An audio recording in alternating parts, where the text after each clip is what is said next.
अच्छा बेटा, अब मैं दोबारा से शुरू कर रहा हूँ ताकि लेक्चर की रिकॉर्डिंग में वो सारी बातें दोबारा आ जाएं।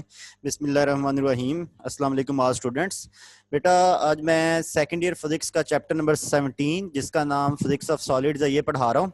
और इसका आज हम अभी पहला टॉपिक पढ़ेंगे जो कि है क्लासिफिकेशन ऑफ सॉलिड्स। ये बेटा शॉर्ट क्वेश्चन के हवाले से टॉपिक है, इसमें से कोई लॉन्ग क्वेश्चन नहीं बनता। इसमें जो डिफरेंट शॉर्ट क्वेश्चन हमने पढ़ने हैं उनमें जैसे कि क्रिस्टलाइन और अमॉर्फस सॉलिड्स में डिफरेंस, और क्रिस्टलाइन सॉलिड्स के डेफिनेट मेल्टिंग पॉइंट्स क्यों होते हैं जबकि अमॉर्फस सॉलिड्स के डेफिनेट मेल्टिंग पॉइंट्स नहीं होते, ये वजह कुछ बताएंगे हम। पॉलीमरिक सॉलिड्स क्या होते हैं और उसके एग्जांपल्स बताएंगे। क्रिस्टल लेटिस क्या है, यूनिट सेल क्या है, और NaCl का यूनिट सेल ड्रा करना या उसके क्रिस्टल लेटिस ड्रा करना सिखाऊंगा। ठीक है, तो बेटा अभी मैं लेक्चर स्टार्ट कर रहा हूँ। अपने बारे में बता दूं कि मेरा नाम मोहम्मद लुकमान यूसुफ है और मैं लेक्चरर हूँ फिजिक्स का गवर्नमेंट डिग्री कॉलेज लियाकतपुर में। ठीक है, अच्छा बेटा, अब मैं लेक्चर की तरफ मूव कर रहा हूँ। इंस्ट्रक्शंस आपने जिन बच्चों ने पहले लेक्चर लिए उन्होंने लाजमी सुनी होंगी कि लेक्चर के कंटेंट को आपने केयरफुल सुनना है। और इसके अलावा बेटा, अगर कोई आपने लेक्चर को नोट करने में टाइम वेस्ट नहीं करना। अगर आपका कोई क्वेश्चन हो तो वो नोट डाउन कर लीजिएगा, वो बाद में मुझे बता दीजिएगा व्हाट्सएप ग्रुप में। लेकिन कंप्लीट लेक्चर का नोट्स नहीं बनाने, अभी वो PDF फाइल प्रोवाइड करूंगा तो उसमें होंगे। अच्छा बेटा, फिजिक्स ऑफ सॉलिड्स में जैसे नाम से पता है कि ये चैप्टर सॉलिड्स के रिलेटेड है, तो सबसे पहले मैं सॉलिड्स की डेफिनेशन बताना चाहूंगा। सॉलिड्स क्या है बेटा? ये मैटर की वो टाइप है जिसकी शेप भी डेफिनेट है, वॉल्यूम भी डेफिनेट है। ठीक है, और लेकिन इसमें बेटा एटम्स फ्रीली मूव नहीं कर सकते, बस जस्ट अपनी मीन पोजीशन के अराउंड ये वाइब्रेट कर सकते हैं। ठीक है, अच्छा बेटा, फिजिक्स ऑफ सॉलिड्स क्या है? ये सॉलिड स्टेट फिजिक्स भी इसको कहते हैं। ये बेटा फिजिक्स की एक ऐसी ब्रांच है जिसमें हमने स्ट्रक्चर और सॉलिड्स की प्रॉपर्टीज को स्टडी करना है। क्या स्टडी करना है? Structure and properties of solid. अब एक क्वेश्चन यहाँ पर ये है कि ये सॉलिड्स या सॉलिड स्टेट फिजिक्स को क्यों पढ़ाया जाता है फिजिक्स में? अगर ना पढ़ाएं तो क्या होगा? इसके पढ़ाने के पीछे रीजन क्या है?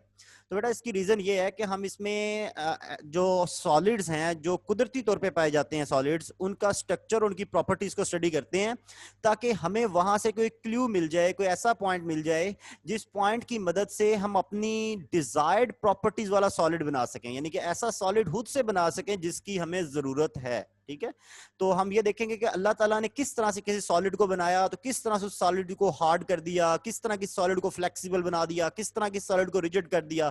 अगर वो प्रॉपर्टीज हमें पता चल जाए, किस तरह किसी सॉलिड में मैग्नेटिक प्रॉपर्टीज आ गई हैं, अगर हम वो प्रॉपर्टीज की वजह ढूंढ लें, तो उस वजह को अगर हमें उस तरीके का पता चल जाए कि वो प्रॉपर्टी कैसे पैदा की जाती है सॉलिड में, तो उस प्रॉपर्टी को हम अपनी मर्जी के सॉलिड में पैदा करके हम अपनी डिजायर्ड डिवाइसेस में उसको यूज करेंगे। ठीक है, तो इसलिए हम सॉलिड स्टेट फिजिक्स पढ़ाते हैं।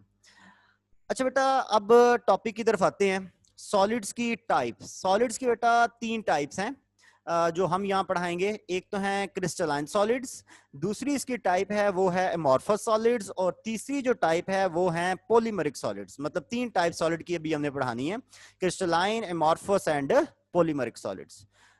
अब बेटा सबसे पहले इस पेज पे हम क्रिस्टलाइन सॉलिड्स को जो स्टडी करेंगे। क्रिस्टलाइन सॉलिड्स बेटा ऐसे सॉलिड्स होते हैं जिसमें एटम्स, आयंस और मॉलिक्यूल्स जो होते हैं वो वेल ऑर्डर्ड पैटर्न में अरेंज होते हैं, यानी कि उनकी एक खास तरतीब होती है। वो उसमें कोई बेतरतीबी नहीं होगी, एक खास ऑर्डर के साथ, एक खास पैटर्न, एक तरतीब के साथ बना हुआ होगा। और वो स्ट्रक्चर पूरे क्रिस्टल के अंदर एक जैसा होगा। ये नहीं कि एक साइड पे एटम्स की तरतीब कुछ और है और दूसरी साइड पे जाके कुछ और हो जाए, ऐसा हरगिज नहीं है। पूरे के पूरे क्रिस्टल में का जो स्ट्रक्चर है उसमें एटम्स की तरतीब एक जैसी है। ठीक है, अब इसकी एग्जांपल्स बेटा, अगर मेटल्स की बात करें ना, तो आयरन और कॉपर एक ऐसे मेटल्स हैं जो क्रिस्टलाइन सॉलिड्स हैं। अगर बेटा आयनिक कंपाउंड्स की बात करें, केमिस्ट्री वाले बच्चों को पता होगा आयनिक कंपाउंड्स का, तो उसमें सोडियम क्लोराइड जो है वो क्रिस्टलाइन सॉलिड है। अगर सिरामिक मटेरियल्स की बात करें तो उसमें जिरकोनिया जो है वो क्रिस्टलाइन सॉलिड है। ठीक है, तो अभी तक मैंने क्या क्या बता चुका हूं? मैं आपको क्रिस्टलाइन सॉलिड्स की डेफिनेशन और उसकी एग्जांपल बता चुका हूं।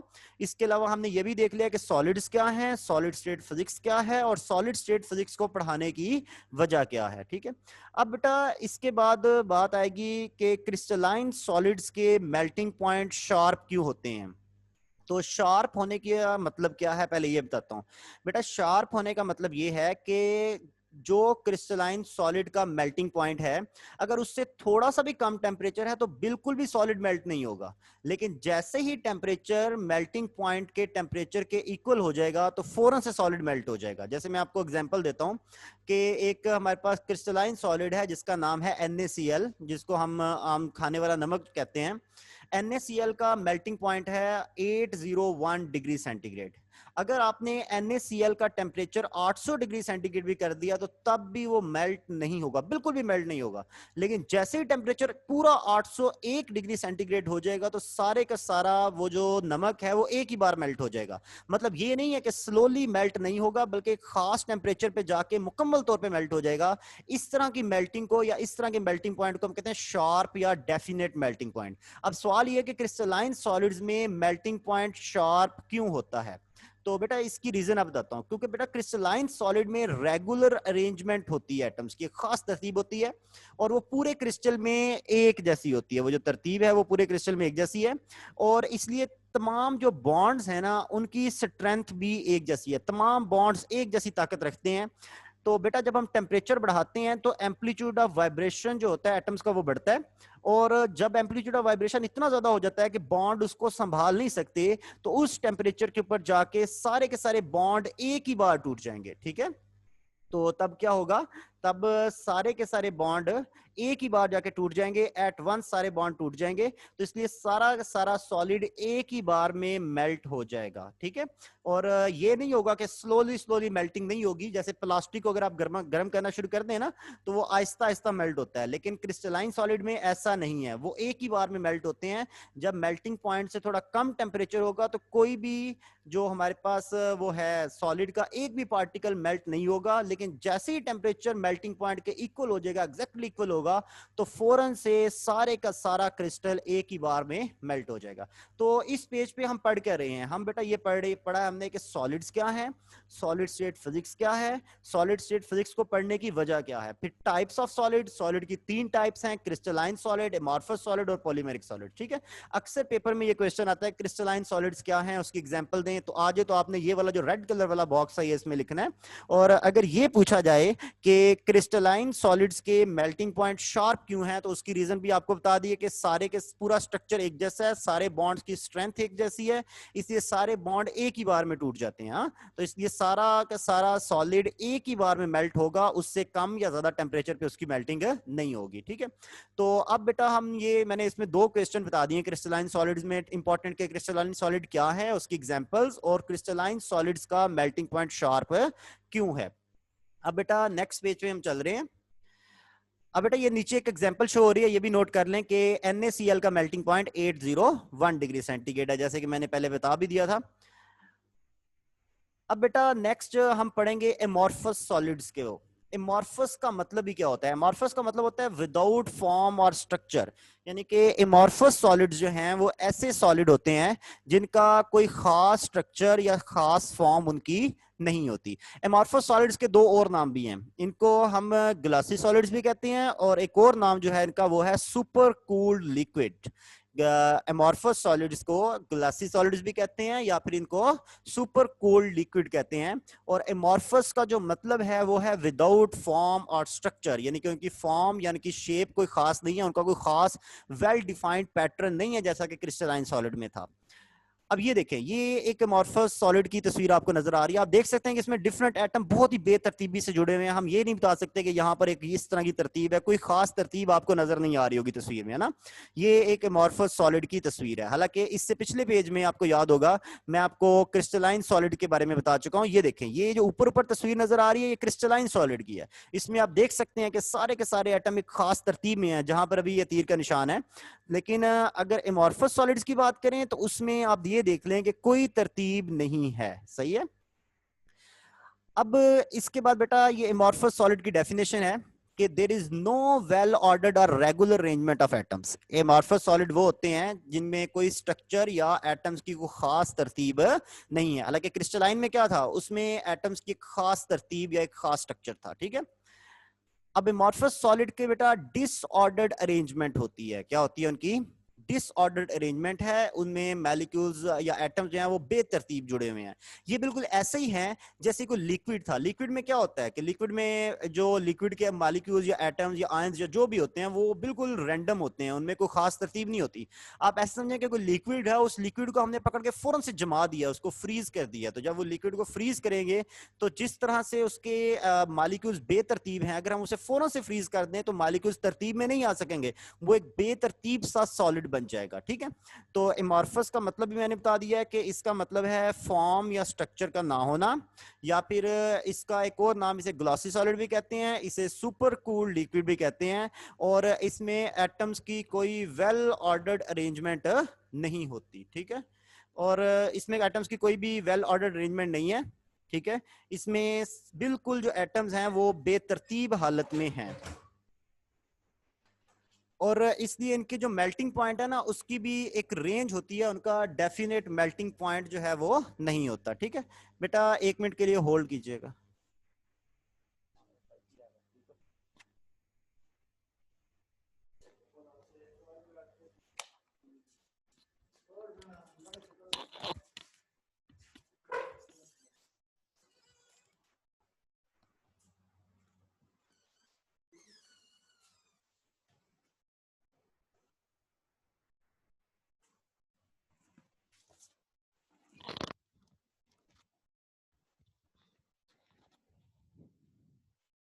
अच्छा बेटा, मैं ये दोबारा स्टार्ट कर रहा हूँ, काइंडली वो दरमियान में एक थोड़ा सा गैप देना पड़ गया था मुझे, उसके लिए माजरत।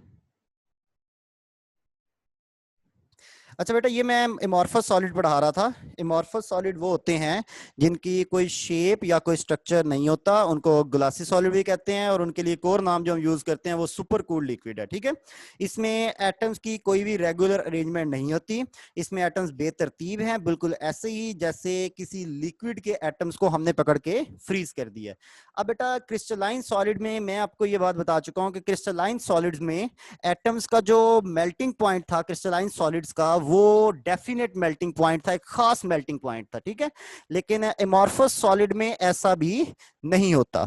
एमॉर्फस सॉलिड में जो मेल्टिंग पॉइंट है वो भी बेटा डेफिनेट मेल्टिंग पॉइंट नहीं है। सही है, क्रिस्टलाइन सॉलिड्स की आपको याद है मैंने एग्जांपल दे दी थी, जैसे कि मैंने कहा था कि आयरन का नाम दिया था, मेटल्स थी। ठीक है, और इसके अलावा जिंक, सोडियम क्लोराइड के बारे में कहा था। लेकिन एमॉर्फस सॉलिड की एग्जांपल में बेटा, जैसे ग्लास है, शीशा जो है ये एक एमॉर्फस सॉलिड है, और चॉकलेट जो आप खाते हैं ये भी क्या है, एक एमॉर्फस सॉलिड है। ठीक है, तो अभी तक मैंने क्या बताया कि एमॉर्फस का मतलब बता दिया है, एमॉर्फस का मतलब बताने के बाद उसकी डेफिनेशन बता दी है, उसमें एटम्स की कोई रेगुलर अरेंजमेंट नहीं है ये बता दिया है, और उनका मेल्टिंग पॉइंट की भी रेंज है, डेफिनेट नहीं है। मतलब ऐसे होगा जैसे 500 डिग्री सेंटीग्रेड पे जाके एमॉर्फस सॉलिड पिघलना शुरू हो गया और 600 डिग्री सेंटीग्रेड तक वो पिघलता रहेगा या मेल्ट होता रहेगा। और एग्जाम्पल जो है वो ग्लास या चॉकलेट उसकी मैंने दे दिया। ठीक है, ये चॉकलेट वही जो आप खाते हैं वो वाली है।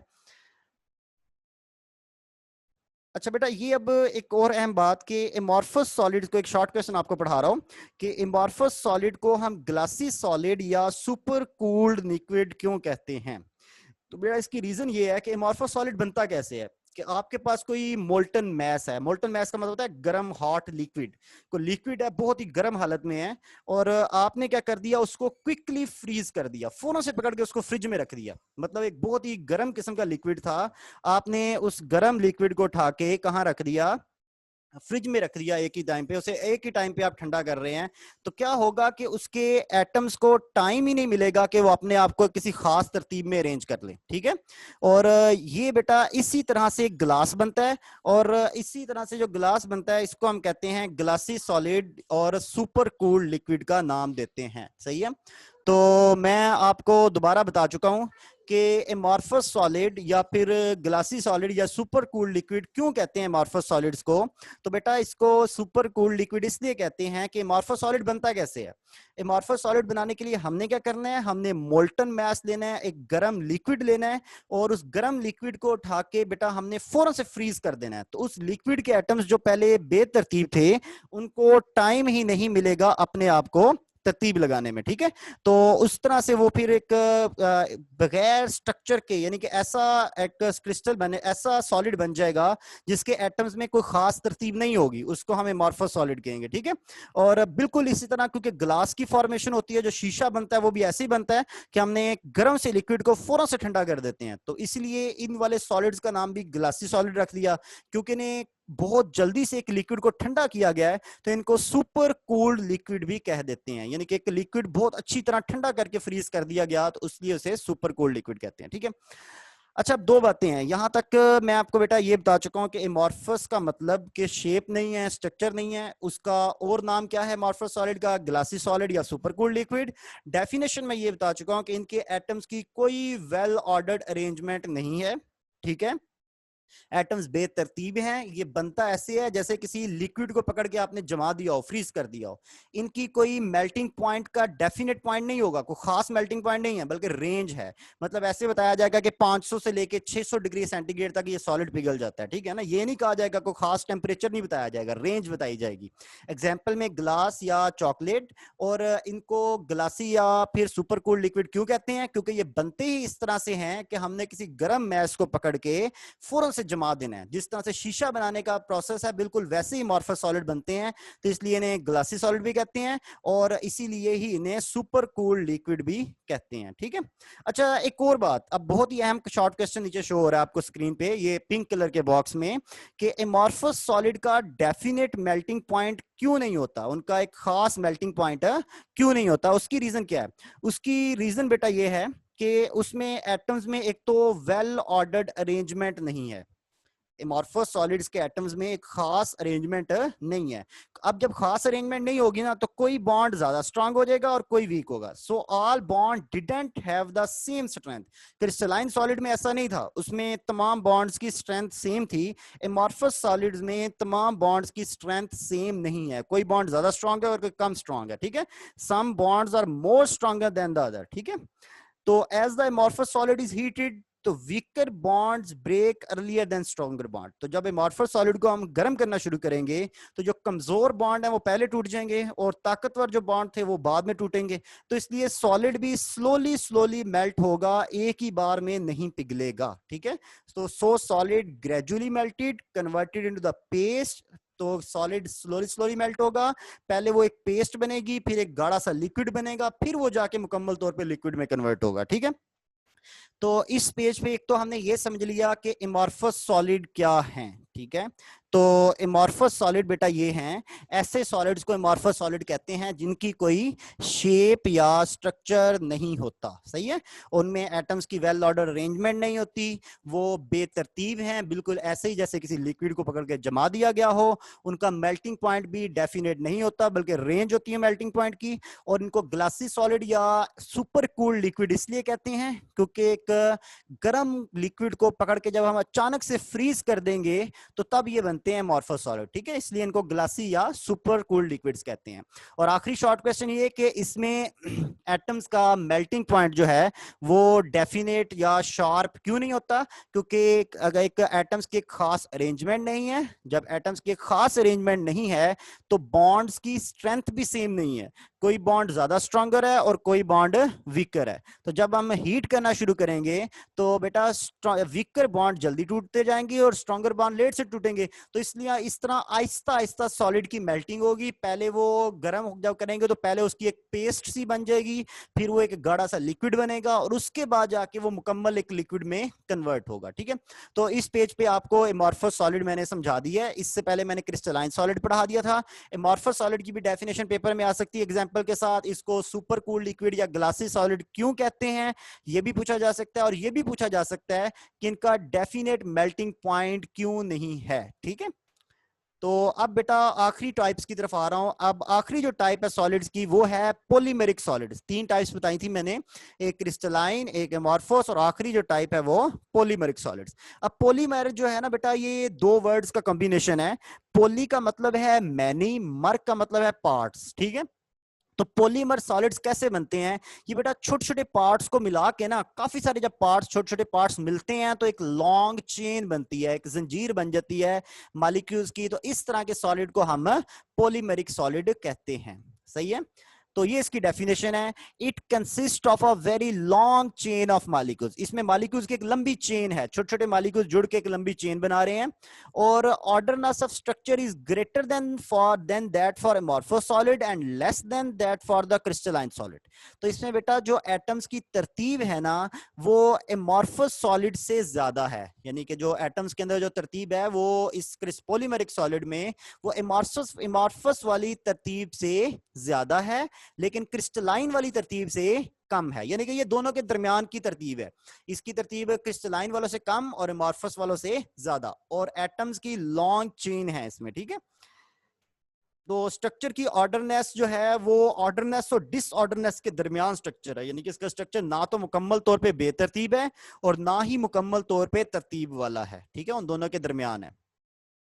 एग्जाम्पल इसकी बेटा, इसकी एग्जाम्पल जैसे रबड़ हो गई, रबड़ का बेटा फार्मूला केमिस्ट्री वाले बच्चों ने पढ़ा होगा C5H6, ये एक मॉलिक्यूल है जिसमें 5 कार्बन और 6 हाइड्रोजन है।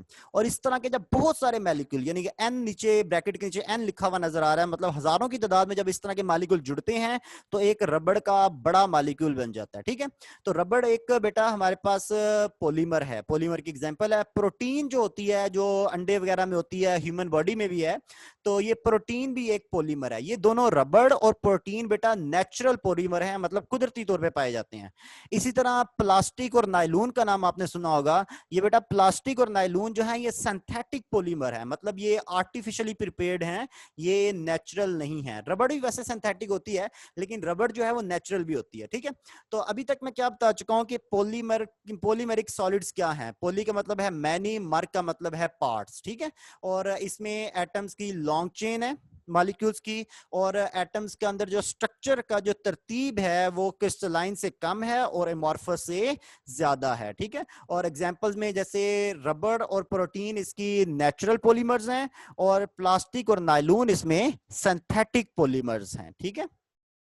अब बेटा ये देखें, ये मोनोमर्स हैं, मतलब छोटे छोटे मॉलिक्यूल्स हैं। ये मॉलिक्यूल्स एक प्रोसेस होता है उसका नाम है पॉलीमराइजेशन। उस पॉलीमराइजेशन के प्रोसेस के बाद ये आप तस्वीर में नीचे देख सकते हैं कि ये मॉलिक्यूल छोटे छोटे मॉलिक्यूल ने मिलके एक लंबी मॉलिक्यूल्स की एक जंजीर या एक लॉन्ग चेन बना दी है, तो ये एक पॉलीमेरिक सॉलिड बन गया है, ठीक है।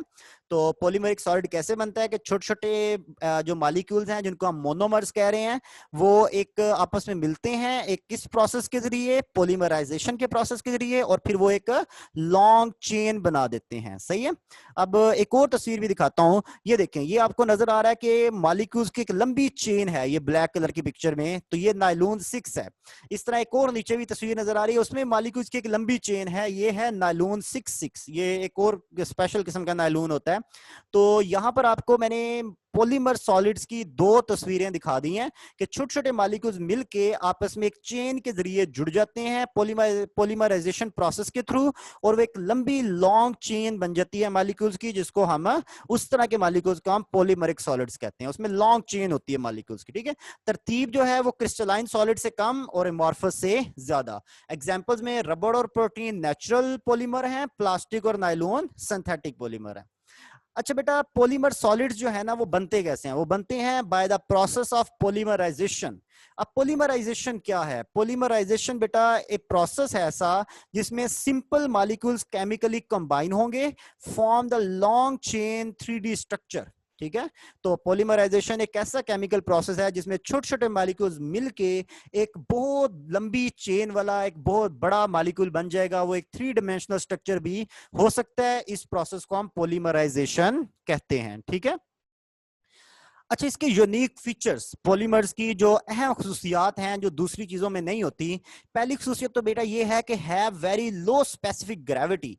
इनकी जो स्पेसिफिक ग्रेविटी है वो बहुत कम है। स्पेसिफिक ग्रेविटी क्या होती है बेटा? किसी भी चीज की अगर स्पेसिफिक ग्रेविटी 1 होना तो वो चीज पानी के ऊपर तैर सकती है, यानी कि उस चीज की ग्रेविटी होती है वाटर के लिहाज से, उसको स्पेसिफिक ग्रेविटी कहते हैं। आपने 9th क्लास में पढ़ा होगा। तो अगर किसी की स्पेसिफिक ग्रेविटी 1 हो तो वो बेटा पानी के ऊपर तैर सकता है, अगर 1 से कम हो तो तब भी पानी पे तैर तैर लेगा, ठीक है।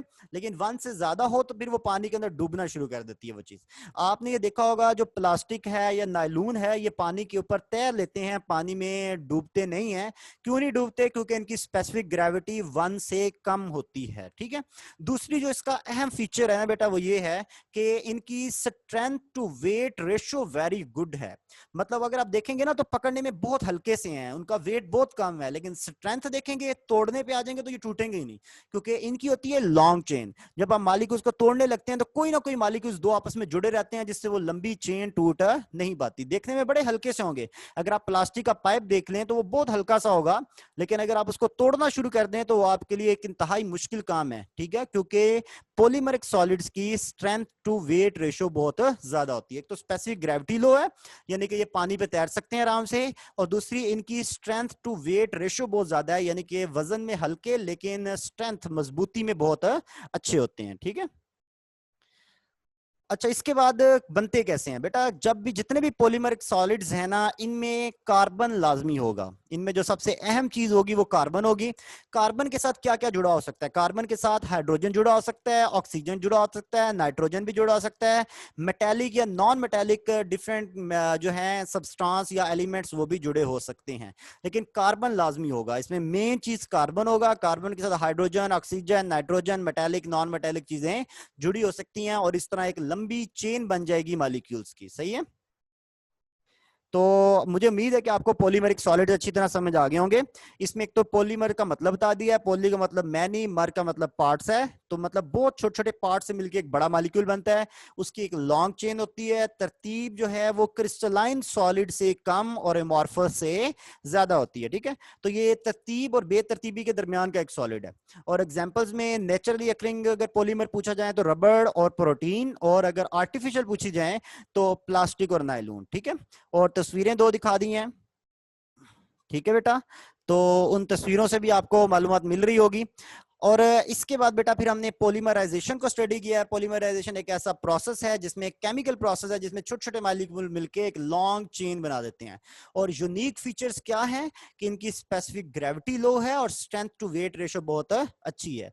और कंपोजिशन कैसे बनते कैसे हैं? इनमें एक कार्बन की चेन होगी, कार्बन के साथ साथ हाइड्रोजन, ऑक्सीजन, नाइट्रोजन, मेटेलिक और नॉन मेटेलिक कंपाउंड्स जुड़े होते हैं। तो यहां तक बेटा हम क्या काम कर चुके हैं कि हम बेटा यहां पर पढ़ चुके हैं किस किस को, क्रिस्टलाइन सॉलिड्स को, एमॉर्फस सॉलिड्स को और पॉलीमेरिक सॉलिड्स को। इनसे डिफरेंट जो शॉर्ट क्वेश्चन है वो भी हमने देख लिए हैं। अब बेटा इस चैप्टर की आखिरी बात इस आज के लेक्चर की आखिरी बात है, वो है क्रिस्टल लेटिस क्या है। क्या पढ़ा रहा हूं? Crystal lettuce. तो क्रिस्टल लेटिस बेटा क्या होती है? बेटा क्रिस्टल लेटिस में सबसे पहले हम पढ़ेंगे यूनिट सेल। सबसे पहले क्या डेफिनेशन पढ़ेंगे? Unit cell. बेटा कोई भी क्रिस्टल जो है ना वो इस तरह से बनता है कि उसका एक छोटा पार्ट होता है। वो जैसे कोई दीवार हमने बनानी है ना, तो दीवार का एक छोटा पार्ट जो है वो एक ईंट है, एक ब्रिक है ना। उस ब्रिक को हम चारों साइडों पे ऐसे रखते रहते हैं तो पूरी दीवार बन जाती है। बिल्कुल ऐसे ही क्रिस्टल के अंदर भी एक छोटा हिस्सा होता है, क्रिस्टल का एक बेसिक यूनिट होता है जिसके अंदर क्रिस्टल की सारी खसूसियात मौजूद होती हैं। उस बेसिक यूनिट को हम साइडों पे ऐसे रख रख के दीवार की तरह एक पूरा क्रिस्टल बना देते हैं। तो वो क्रिस्टल का एक छोटा हिस्सा, जैसे एक दीवार का छोटा हिस्सा एक ईंट है, बिल्कुल ऐसे ही क्रिस्टल का एक छोटा हिस्सा जिसको बार बार चारों साइडों पे रखने से क्रिस्टल बनता है, उस छोटे हिस्से को हम यूनिट सेल कहते हैं। अब इसकी डेफिनेशन पढ़ लेते हैं। तो smallest 3 dimensional part of crystal structure having complete properties of crystal. तो क्रिस्टल का वो सबसे छोटा 3 डायमेंशनल हिस्सा जिसके अंदर पूरे क्रिस्टल की तमाम खुसूसियात मौजूद हैं, ठीक है। और होगा क्या कि by repetition of that part in 3 dimensions whole crystal is formed. अगर आप उसको तीनों डायमेंशंस में, मतलब X axis, Y axis, Z axis, तीनों के लॉन्ग वो आप जो यूनिट सेल है उसको रखते जाएंगे, फैलाते जाएंगे तीनों साइडों पे, उसको बार बार रख रख के, तो क्या होगा कि वो पूरा क्रिस्टल बन जाएगा। तो यूनिट सेल क्या है? क्रिस्टल के स्ट्रक्चर का वो छोटा हिस्सा जिसमें क्रिस्टल की सारी खसूसियात मौजूद हैं, और उसकी रेपिटेशन से पूरा क्रिस्टल बनेगा, सही है। अब क्रिस्टल लेटिस आ गई है। तो बेटा जो यूनिट सेल की रेपिटेशन का मतलब है बार बार उसको रिपीट करना। तो यूनिट सेल की रेपिटेशन से जो 3 डायमेंशनल स्ट्रक्चर बनता है उसको हम क्या कहते हैं? क्रिस्टल लेटिस कहते हैं। तो यूनिट सेल क्या था? क्रिस्टल लेटिस का एक छोटा हिस्सा, और उस यूनिट सेल को तीनों डायमेंशंस में रिपीट करने से, बार बार रखने से जो पूरा स्ट्रक्चर बन जाएगा उसको हम क्रिस्टल लेटिस का नाम देंगे। सही है। तो ये बेटा आपको पता है कि क्रिस्टल स्ट्रक्चर की 7 टाइप्स होती हैं, 7 क्रिस्टल सिस्टम है, ये आपने पढ़ा हुआ है। जैसे कि बेटा उनमें से एक का मैं नाम आपको बताता हूं, one of them is cubic. जैसे NaCl का जो स्ट्रक्चर है उसका जो यूनिट सेल है या क्रिस्टल लेटिस जो है वो क्यूबिक शक्ल की होती है। और भी बहुत सारे नाम है, केमिस्ट्री वाले स्टूडेंट्स ने स्पेशली ये चीज पढ़ी होगी कि जैसे कि हेक्सागोनल, टेट्रागोनल वगैरह पढ़े होंगे। लेकिन जो बच्चे केमिस्ट्री नहीं पढ़ते उनको मैं बता दूं कि क्यूबिक एक किस्म होती है जिसमें चारों साइडों के एंगल 90 डिग्री के होते हैं। ठीक है। तो यहां पर बेटा आपको एक तस्वीर नजर आ रही है जिसमें आपको एक क्रिस्टल लेटिस दिखाएगी और दरमियान में येलो कलर का एक यूनिट सेल। आप देखें इसी यूनिट सेल को चारों साइडों पे रखा गया, इधर भी रखा गया, साइडों पे रखा गया, तीनों साइडों पे रख दिया तो पूरी की पूरी क्रिस्टल लेटिस बन गई। ठीक है। तो ये एक सीजियम क्लोराइड का आपको यूनिट सेल भी दिखा दिया गया। तो अभी तक आपको यहां पर क्या बताया कि क्रिस्टल लेटिस क्या है। ठीक है। क्रिस्टल लेटिस क्या है कि यूनिट सेल को बेटा रिपीट करने से 3 डायमेंशन में जो स्ट्रक्चर बनता है उस स्ट्रक्चर को हम क्रिस्टल लेटिस कहते हैं। ठीक है। और क्रिस्टल लेटिस का एक छोटा पार्ट जिसमें सारे क्रिस्टल की तमाम खुसूसियात मौजूद होती हैं उसको हम यूनिट सेल कहते हैं। ठीक है। और यूनिट सेल की रेपिटेशन से पूरी क्रिस्टल लेटिस या पूरा क्रिस्टल स्ट्रक्चर बन जाता है। और इसकी बहुत सारी किस्में हैं, लेकिन इसमें से जो हमने एक ही आपको बताई है, और वो कौन सी है, वो बेटा जो मैंने आपको बता दिया है वो है क्यूबिक। ठीक है। इसके अलावा और भी 6 होती हैं, टोटल 7 किस्म के ये होते हैं यूनिट सेल या क्रिस्टल लेटिस। तो ये आपको पता होनी चाहिए। तो वो भी मैं आपको नेक्स्ट लेक्चर में बताऊंगा, लेकिन अभी सिर्फ मैंने यहाँ पर यूनिट सेल और क्रिस्टल लेटिस की डेफिनेशन बता दी है। ठीक है। अगर बेटा बुक पे देखेंगे ना, क्रिस्टल लेटिस के जो साथ साइड पे आपको NaCl का स्ट्रक्चर बना हुआ नजर आएगा, वो भी बिल्कुल इसी तरह का है। ये सीजियम क्लोराइड का है और बुक पे NaCl का है। यहाँ पर सीजियम है और वहां पर Na है, सो वहां सोडियम क्लोराइड है, यहाँ सीजियम क्लोराइड है। बिल्कुल स्ट्रक्चर ऐसा ही है। ठीक है। तो बेटा ये आपने पेज पे बनाने की कोशिश करनी है। आपको ये NaCl या सीजियम क्लोराइड का स्ट्रक्चर या सोडियम क्लोराइड का स्ट्रक्चर ये आपको पेज पे ड्रा करना आना चाहिए, क्योंकि ये पेपर में शॉर्ट क्वेश्चन आ सकता है, ये आया हुआ पेपर में शॉर्ट क्वेश्चन। ठीक है। तो इस टॉपिक में क्रिस्टल लेटिस की डेफिनेशन पढ़ ली है, यूनिट सेल की डेफिनेशन पढ़ ली है, और एक अहम बात जो मैंने आपको बता दी वो ये कि आपको NaCl का स्ट्रक्चर कॉपी पे अपने रजिस्टर पे ड्रा करना आना चाहिए। ठीक है। तो ये आपकी असाइनमेंट है, जो बच्चे लेक्चर सुन रहे हैं वो लाजमी ये स्ट्रक्चर ड्रा करके मुझे व्हाट्सएप पे उसकी तस्वीर भेजेंगे। ठीक है। आसान है, क्यूब बनाना है, और उम्मीद है कि आप कोशिश करेंगे तो आपको बनाना वो आ जाएगा। तो आज का लेक्चर बेटा यहाँ पर हम एंड कर रहे हैं। तो आज के लेक्चर में बेटा हमने क्या क्या पढ़ लिया है। हमने बेटा एक तो ये कि सॉलिड क्या है, और सॉलिड स्टेट फिजिक्स क्या है, सॉलिड स्टेट फिजिक्स को क्यों पढ़ाया जाता है, और फिर इसके बाद क्रिस्टल की टाइप्स को स्टडी किया। तो 3 टाइप्स थी, क्रिस्टलाइन, एमॉर्फस और पॉलीमेरिक सॉलिड्स। ठीक है। तो फिर क्रिस्टलाइन सॉलिड्स को सबसे पहले पढ़ा कि उसमें एटम्स की एक खास तरतीब है, और इसके अलावा उनके मेल्टिंग पॉइंट जो होते हैं वो शार्प होते हैं, डेफिनेट होते हैं। उसकी एग्जांपल्स को हमने देखा। ठीक है। और उनमें एक एटम्स में एक वेल ऑर्डर्ड रेगुलर अरेंजमेंट होती है। उसके बाद फिर एमॉर्फस की सॉलिड बात आ गई। एमॉर्फस में हमने कहा कि उनका कोई खास स्ट्रक्चर या शेप नहीं होता, वो बेतरतीब होते हैं। ठीक है। उनमें एटम्स का स्ट्रक्चर बेतरतीब है। और इसके अलावा फिर उसकी एग्जांपल्स पढ़ ली हमने। फिर उनके मेल्टिंग और boiling point, melting point sorry उनके शार्प नहीं होते, उसकी रीजन बता दी। फिर आखिर में ये भी बता दिया कि उनके मेल्टिंग पॉइंट शार्प क्यों नहीं होते, उसकी भी रीजन क्या है। उनको फिर ये भी बताया कि उनको ग्लासी सॉलिड या सुपर कूल्ड लिक्विड क्यों कहते हैं। और जब बेटा बात आ गई पॉलीमरिक सॉलिड्स की, तो पॉलीमर का क्या मतलब है, पॉलीमर सॉलिड्स की डेफिनेशन मैंने पढ़ा दी है, उसकी एग्जांपल्स आपको बता दी हैं। ठीक है ना। पॉलीमराइजेशन क्या है, पॉलीमर्स की यूनिक प्रॉपर्टीज या यूनिक फीचर क्या हैं जो बाकी सब में नहीं होते। और इसके अलावा बेटा मैंने आपको पॉलीमर के स्ट्रेंथ टू वेट रेशो और स्पेसिफिक ग्रेविटी के जो यूनिक फीचर हैं वो पढ़ा दिए थे। ठीक है। और एग्जांपल्स भी बता दी थी। और अब बेटा आखिर में क्रिस्टल लेटिस के बारे में पढ़ लिया और उसके यूनिट सेल के बारे में पढ़ लिया हमने। ठीक है। और उसके बाद मैंने आपको एक असाइनमेंट दे दिया कि आपने NaCl का स्ट्रक्चर जैसा कि किताब पे बना के दिखाया गया, आपने भी वो बनाने की कोशिश करनी है। सही है। तो बेटा थैंक्स फॉर योर अटेंशन। तो ये टॉपिक बेटा शॉर्ट क्वेश्चन के हवाले से बहुत इंपॉर्टेंट था। आपके जो क्वेश्चंस होंगे वो आप मुझे लाजमी बताइएगा और मैं उनका वेट करूंगा। Thank you. Allah Hafiz.